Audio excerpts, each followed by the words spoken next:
Stuck in my brain.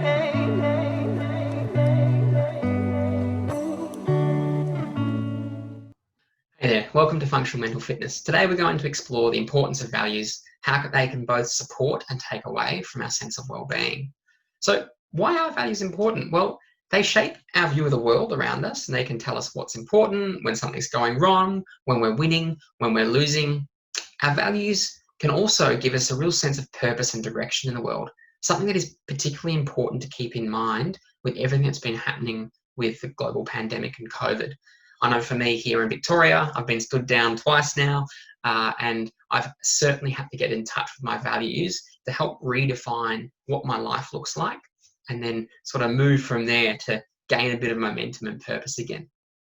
No longer working the old 9 to 5. In fact, our values can directly impact on our sense of self. They really help to shape it, and they can drive both the feelings of success we feel day to day, but also the failures. And if we're consistently acting or being driven to act against our values, i.e. like me, staying at home, sitting on the couch and watching too much Netflix or playing too many video games, we can start to feel like a bit of a failure. And one of the ways that this can manifest is what I like to call our inner critic. Now, our inner critic holds us both consciously and subconsciously to task, using our values as a sort of rating system.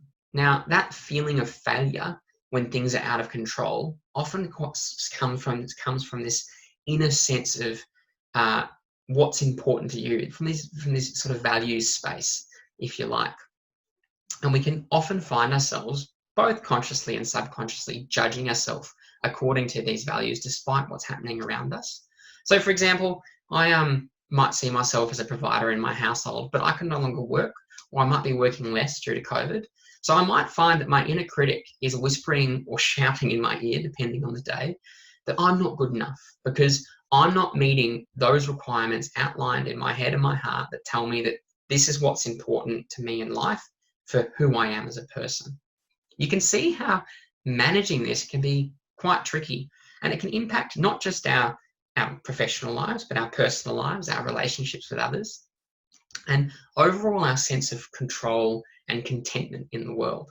What's really important is that we acknowledge that we ultimately are the individuals who hold control over our happiness.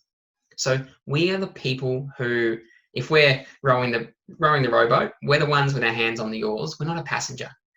We're driving the car. We're steering the steering wheel. We're controlling the vehicle, and we can decide where we go.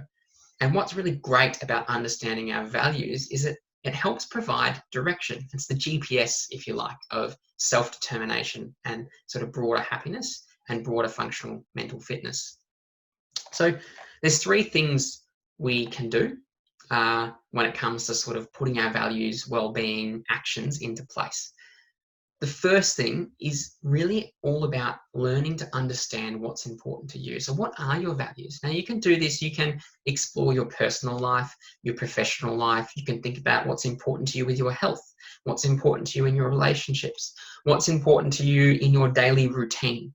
And once you know what's important, you can start to tackle step 2, which is to ask yourself, well, what does success look like? So for me, in my personal life, my health is really important to me. Not just my physical health, but my mental health. And for me, I know that they're tied together very, very strongly. I'm wearing my workout gear because today, after I film this video, I'm going to go out for a run. And that's part of my self-care plan. And that's part of me acknowledging that, firstly, exercise is important to me. I value exercise. If I don't exercise, I actually end up feeling pretty frustrated.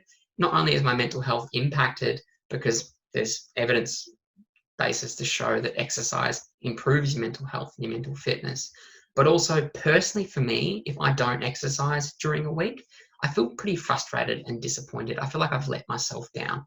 That's because it's important to me and I value it.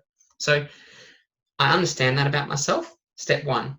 Step 2, well, I know what success looks like now. I know that if I go for a run or I do some form of exercise, generally 2 to 3 days a week, I feel better about myself. I've acted in line with my values. And this brings us to the third point. So firstly, we work out what's important to us. We explore our values. Secondly, we start to ask the question, what does success look like? What do I control in this space? And thirdly, we want to start to identify the choice point. Now, the choice point is a really simple concept, but if you're trying to live your life and build routine based around your values, it's super important. Imagine you're standing at a crossroads. There's one road leading off to the left and there's one road leading off to the right. We head off to the right and we will be acting in line with our values, i.e., I'm going to go for a run today after this video. Off to the left is an action or decision that's going to lead me away from my values. Actually, I'm going to say that I feel too tired or it's too cold and I'm not going to go for a run. And that's okay, because some days, we don't have the energy. We can't always fight the good fight. We have to look after ourselves and sometimes take time to rest.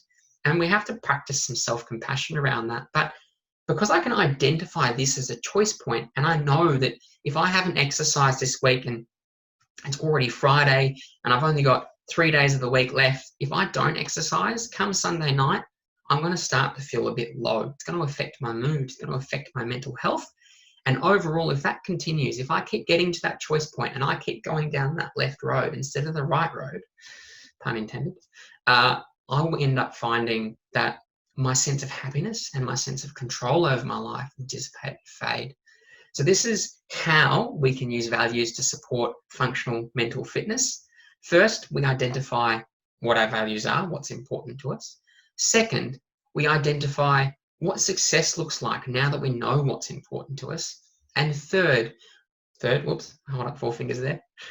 Third, we identify those choice points, those points in our life where we're tempted to act against it because, maybe we don't have enough time today to go for a run, or maybe we don't have enough time to, really give this proposal or this report that something extra that's important to us. Maybe we don't call that family friend or, nana because we're feeling a bit tired today. But if we keep doing that, we're going to keep acting against our values, and overall, our mental fitness is going to suffer. So as you can see, with these 3 steps, we can start to take action around values-based well-being. It's super helpful. Often our values can drive some of those deeper feelings of discontent and frustration without us realizing it. It's pretty incredible how these can impact our subconscious well-being, our subconscious mental fitness, if you like.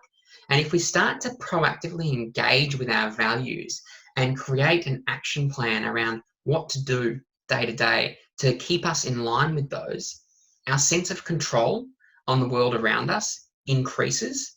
And particularly during a time like COVID, our overall sense of well-being and mental fitness is going to increase.